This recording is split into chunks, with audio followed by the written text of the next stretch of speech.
Hi everybody. Before we get started in the lesson, I want to just review with you the calculator commands for how to find minimums, maximums, and zeros on the grapher.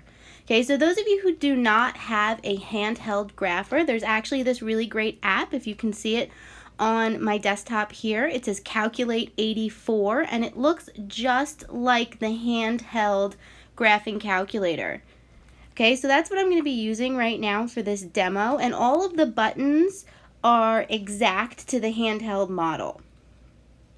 Okay, so the first thing that we want to look at doing is typing in a function. So we're going to hit y equals up here on the top left, and I'm going to type in this function x to the fourth minus 2x squared minus 1. All right, take a second, plug that in, and then I'm going to hit graph, which is top right. Okay, so those of you using a handheld grapher, it might take a minute to think and load the graph for you. Okay, but this is what your function should look like. Okay, it kind of looks like a W. So you see that on the bottom left and then on the bottom right, it looks like we have two minimums, and in the middle we have that relative maximum. Okay, I'll talk about that in the lesson video in just a couple of minutes. So in order to figure out the coordinate points of all of those critical areas, we're going to hit second and then trace. Okay, and that brings me to this menu screen. So I can select either 0, minimum, maximum, whatever I'm looking for, but you have to be able to identify what characteristic of the graph that is so that you select the appropriate option. All right, so I'm going to select option 3, which is minimum. And you can see it brought up a little X on my graph. As I use the left and right arrow, you can kind of see that move around. Okay, on the handheld version, it's like a little blinking cursor. Okay, and you see at the top of my screen here, it says left bound with a question mark. So we're just going to use the left and right arrows to move the cursor around, okay, so that it is somewhere on the left portion of that minimum. Okay, and I'm going to hit enter. It's going to put a little marker there for me. Now it's asking for the right bound. So I'm going to move with my right arrow. Okay, there's no exact location that cursor has to be, just somewhere to the left. I'm going to put in another boundary. Okay, hit enter. Now on the handheld version, you will have to hit enter a second time. It'll say guess at the top.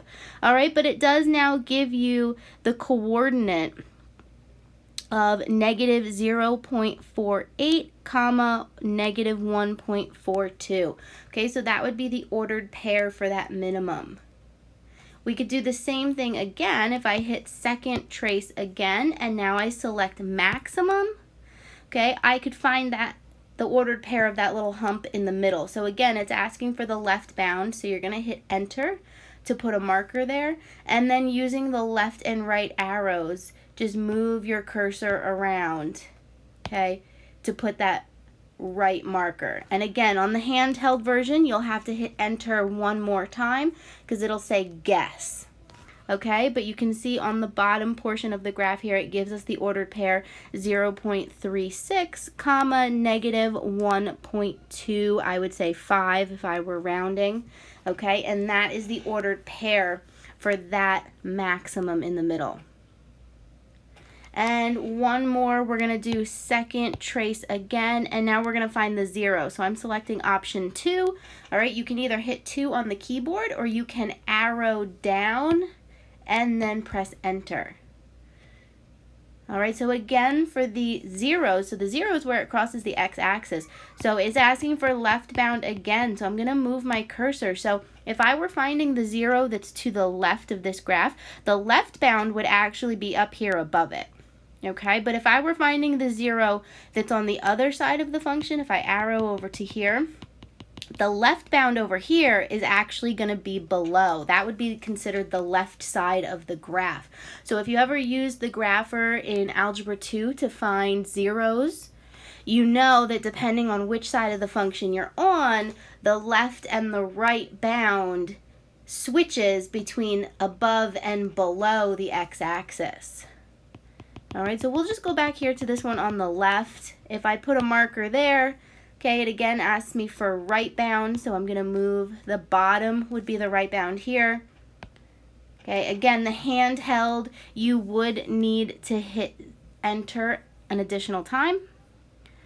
Okay, but it's telling me that the 0 here is at negative 1.55. All right, so this is just a quick little overview of how to use the grapher so that you can follow along in the lesson. So in the lesson, there won't be a grapher in view, but that's what I'm doing as we go through to find all those values, and you can use your grapher at the same time, okay, to find the minimums and maximum ordered pairs that I'm indicating in our example problems.